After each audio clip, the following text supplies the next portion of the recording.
Olá, seja muito bem-vindo a essa nossa disciplina, Projeto de Intervenção Social, e essa é a nossa unidade 4. Só relembrando para você que na unidade 1 nós conceituamos pesquisa e intervenção, e vimos a diferença entre pesquisa e intervenção e pesquisa participante. Na unidade 2, nós trabalhamos possíveis temas que podem ser abordados no seu projeto de pesquisa na educação de jovens e adultos. E na unidade 3, nós vimos a parte 1 do projeto de pesquisa. Então, nós pontuamos para você título, introdução e referencial teórico.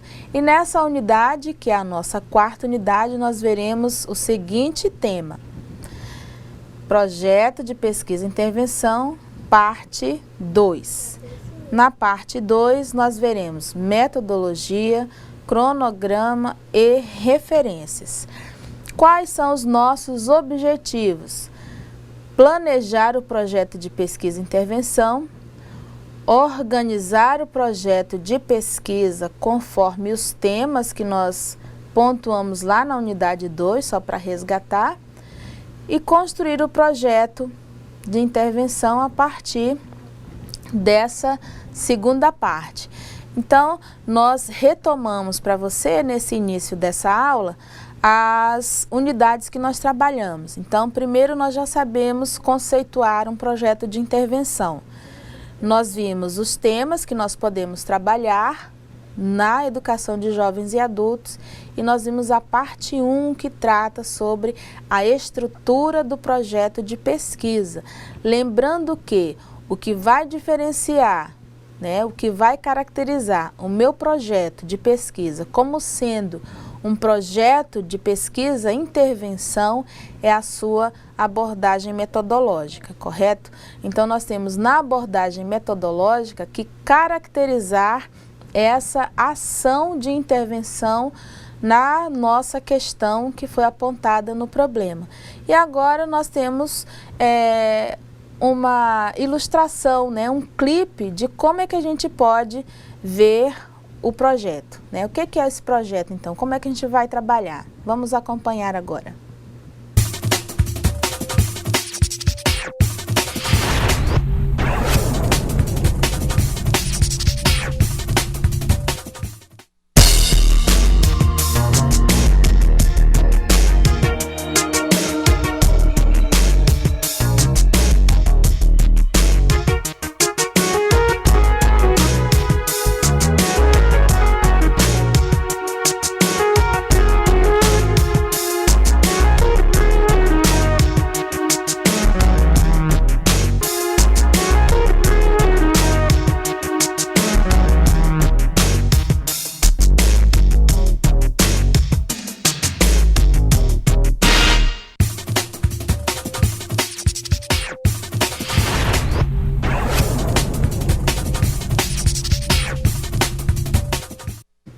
Você viu aí nesse clipe de imagens os elementos obrigatórios do projeto de pesquisa e algumas fases. Então, por exemplo, nas fases primeira, segunda e terceira fase. Então, na primeira fase você tem ali o diagnóstico, do problema. Então, eu vou diagnosticar a situação-problema. Por isso que a sua participação no fórum, considerando a questão situação-problema, ela é importante. Depois, na segunda fase, eu tenho a delimitação e na terceira, a elaboração do meu projeto de intervenção. Então, você pode observar que uma atividade está conectada à outra e você pode aproveitar essas suas anotações na construção e na elaboração desse projeto. E quando você estiver lá na construção dele, dá uma olhadinha novamente nesse clipe de imagens, veja os elementos que são obrigatórios.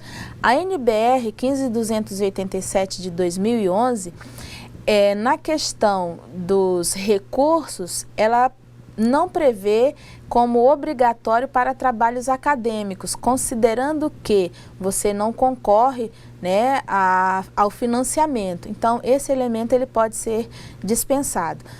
E prosseguindo, depois que você já viu aí os elementos obrigatórios, depois que você viu as fases, então nós vamos colocar aqui para você nessa imagem o seguinte: por onde nós vamos começar?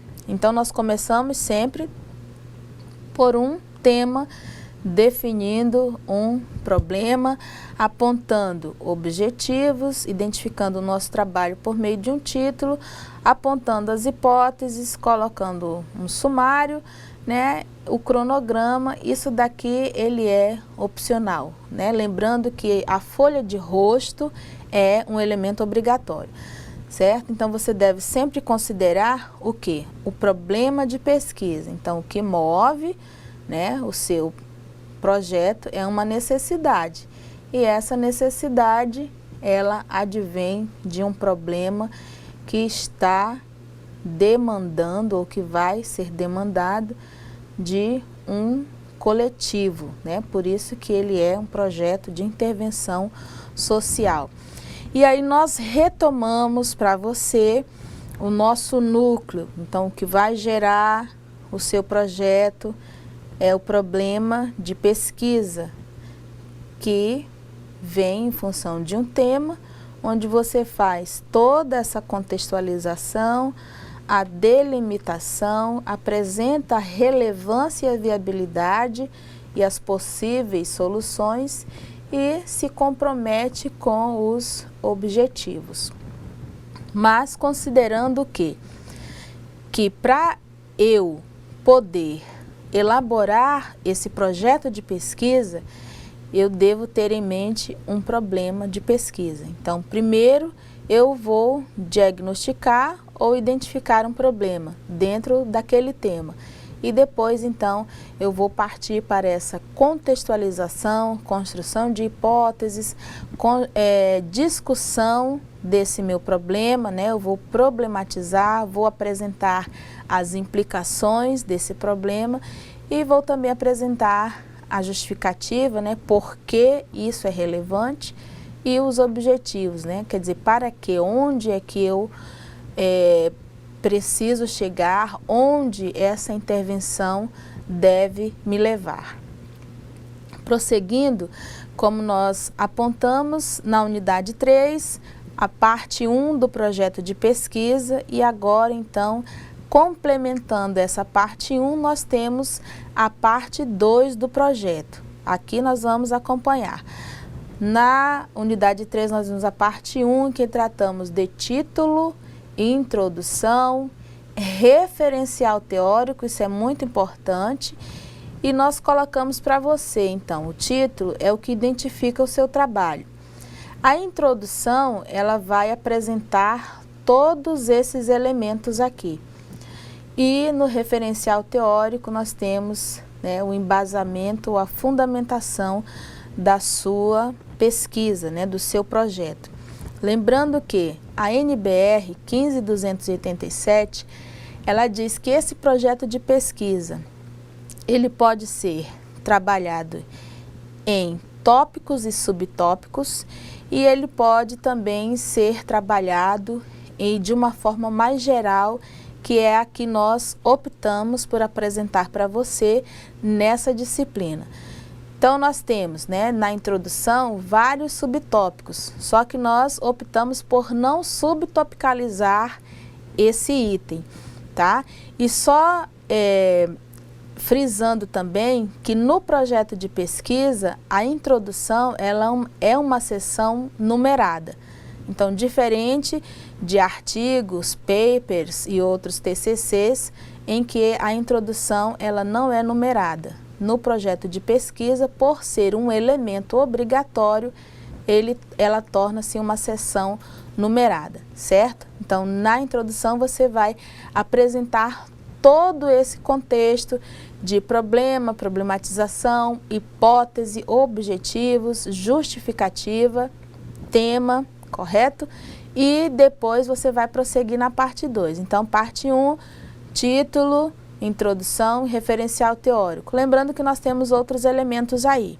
Por isso que nós recomendamos para você a leitura da NBR 15287. Então, além desses elementos que são obrigatórios, nós temos a folha de rosto, o sumário, né, que antecedem esses itens. Continuando, projeto de pesquisa parte 2, metodologia, que é o quê? é o detalhamento dos procedimentos metodológicos que serão realizados para intervir na situação, problema que você diagnosticou lá no fórum, né, lá na unidade 2. Cronograma, previsão de execução do projeto. Então, nesse item você apresenta as etapas ou as ações, lembrando que nós estamos tratando de um projeto de intervenção, distribuídas em períodos de tempo, pode ser semanal, quinzenal, mensal, o que se adequar à sua metodologia. O projeto de pesquisa, ele é uma construção meio que matemática, então tudo que você pontuou lá na metodologia, você obrigatoriamente vai anunciar no cronograma. Então, anunciou na metodologia, pontua no cronograma. Seguindo, nós temos então referências. Referências é o quê? A lista ordenada dos documentos que foram mencionados ou citados no texto. Ah, professor, e se eu utilizei, né, um livro ou um artigo que eu fiz a leitura, mas eu não citei lá, eu tenho que botar na referência? De acordo com a NBR, não. Né? A NBR recomenda que nas referências você destaque, você coloque somente aquelas que foram citadas no decorrer do seu texto. Então, utilizou uma citação lá na introdução, ou na metodologia, ou na fundamentação, essa citação, ela obrigatoriamente vai aparecer no item referências, porque você citou no texto. Se você não citou, você só consultou, né, para tirar uma dúvida ou esclarecer alguma outra coisa, ela não será referenciada. Na metodologia, então, né, nós estamos tratando do seu projeto de pesquisa em duas partes, e nós nos atentamos aqui àqueles elementos que são primordiais para a construção, para a elaboração do seu projeto. Então, por isso que nós vimos, né, título, introdução, referencial teórico. Agora nós estamos vendo metodologia, cronograma e referências. Na metodologia, o que eu preciso ter? O que eu preciso apresentar? Isso daqui, ó. Técnicas e métodos. Técnicas de grupo, técnicas de registro, técnicas de coleta. O que são as técnicas de grupo? São aquelas técnicas que você utiliza para a coleta, né, de dados, que nós chamamos na pesquisa de coleta de dados. Então, grupo focal, né, que é uma técnica de grupo muito utilizada, grupo de discussão, uma técnica de grupo muito utilizada, técnicas de registro, diário de campo, diário de bordo, observação, também é uma técnica de registro. E técnicas de coleta. Então, essas técnicas de coleta, elas podem ir desde o questionário fechado, né, até a uma entrevista que seja roteirizada, com perguntas abertas. Então, você pode se utilizar de todas essas técnicas. Por quê? Porque o nosso projeto de pesquisa, que se trata de uma intervenção, ele requer todos esses instrumentos. Aí você tem também as técnicas de análise e de interpretação de dados. Então, alguns utilizam análise de discurso, análise de conteúdo, triangulação de dados e os métodos de abordagem, que nesse caso são qualitativos. E aí, então, nós precisamos retomar o quê? As nossas anotações. Veja só quantas anotações aqui, né? Um caos. E necessitamos retomar o projeto. Então, se você fez a sua construção lá com o FreeMind ou uma outra ferramenta, você vai o quê? Retomar esse projeto na sua elaboração. E aqui, então, nós vamos exercitar. É um elemento dispensável, né, de acordo com a NBR 15287, no projeto de pesquisa de caráter acadêmico. Recursos, referências, anexo, sumário. Então, como nós citamos aqui, são os recursos, porque nós não temos, então, aporte financeiro. E nossa dica de leitura estão as NBRs, que são as normas brasileiras. Então, para referências, 6023, para citações, 10.520, mais uma vez o projeto 15.287. E aqui nós finalizamos, né? Qualquer dúvida já sabem, encontro presencial, tutor, formador, e manda mensagem aí que nós estamos aqui para te auxiliar. Um bom curso, um bom projeto e até a próxima.